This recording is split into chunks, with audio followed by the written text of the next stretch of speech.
Hi, I'm Candy from CandyCooper.com, and in this video I'm going to show you all about the tools that you need to make great jewelry. Let's get started.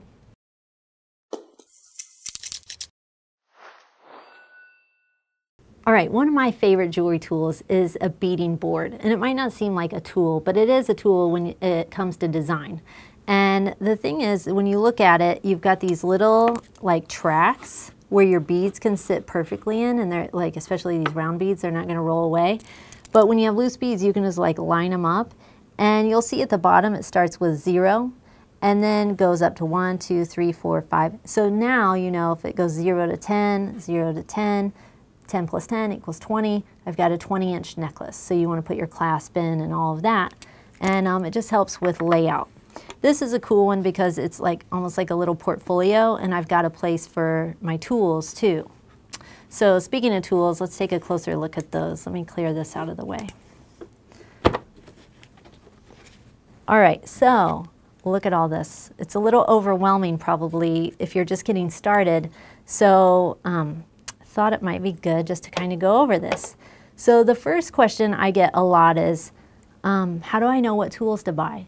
And I always say you want to start out with a basic set of jewelry making pliers, and that would be a pair of round nose, and you can see this, that means they have like a conical tip, a pair of chain nose, and I'm going to go ahead and just say if you're going to get into this like hardcore, go ahead and get 2, because 2 pairs of chain nose, because it's really useful when you're opening and closing jump rings, which you're going to do in probably every piece of jewelry you make. So chain nose, they just have like a flat inside. That's the other thing. You want to make sure that there's no grooves. So like sometimes like, I don't know, like little hardware store pliers might have grips inside. Don't use those, because when you go to work with your nice wires and things, that's going to mar your surface of your metal. Bad. Okay, so look for smooth insides there. And then you've got a tapered point so that you can get into teeny tight spaces, and I'll talk to you more about that in a second. So that's great and all, but like you might go to the store and they don't have these. I use these ergo pliers from Beadalon. I like them because they feel comfy in my hand and they spring open. See, when I close them, they spring open, so I don't have to work. My hand isn't constantly trying to open and close these things. All right. The next thing, you might see these are Beadalon's little glitter pliers. They're a little bit more skinny. Great if you have tinier hands. Teens, these are fun because they're like glittery. But one of the things that comes in their glitter set is these bent tip chain nose. And a lot of people like these for like getting in and doing like chain work. Like if you're opening and closing chain pieces, you can, you know, you've got that bent tip helps you get in there a little bit easier, okay? So that's why those are like that. So if you wanted the bent tip, then you would only need like 1 pair of chain nose. It's really, the more you get into it, you'll find like I hardly ever use these, but you might like them. So it's really a matter of preference when it comes to which tools, the handle do you buy. Okay, and then the other part of the basic jewelry making plier set is a pair of cutters. Okay, and cutters, pretty basic. That's just going to be for cutting your nice jewelry wires. These are pretty expensive, but you can get some in all different ranges and as far as like quality. It's just a matter of like when, you know, how sharp are they going to stay for how long. So you're like, okay, that's great. What do pliers even do? Well, I showed you like some of them are for like opening and closing jump rings and chain links. Others, you can use them for forming. So I brought some wire here.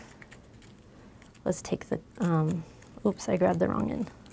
So I've got some round nose pliers.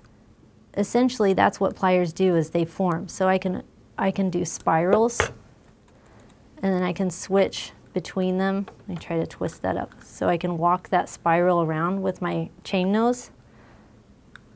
All right, I'm going to cut this away.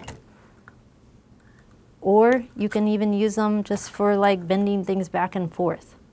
But essentially, round nose and chain nose pliers are for forming, like so.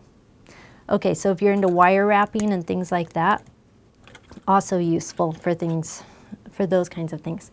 The other thing you're going to need if you want to string beads is some crimping pliers. And these are just special pliers that have 2 openings. You want to look at the tip here. They've got a U-shape opening and then an I-shape. And these are just going to help you to secure crimp beads or tubes, which is going to hold the beads to the wire. So crimping pliers if you want to string beads. Then you've got special bail making pliers. These are, if you're going to do a lot of eye pins or beaded chain, you might want some bail making pliers. Let's cut this away. Use them for making loops or more forming round things. You can also make clasps and things with them. Things like that. Okay. Then if you need something to make a hole in a thin piece of metal, say you're doing some found object, like cutting pop cans apart and you want to make some charms or something, these are some hole punch pliers. They've got a little tiny punch, which is like about a 1 millimeter diameter hole. So sometimes those are handy. I just wanted to sort of give you an overview of the sorts of tools you might find at the craft store, and depending on the kind of applications you want. And then lastly, here are some nylon jawl pliers. These are protected, the nylon's on there to protect your metal. I use them to straighten out wire. So you can slide your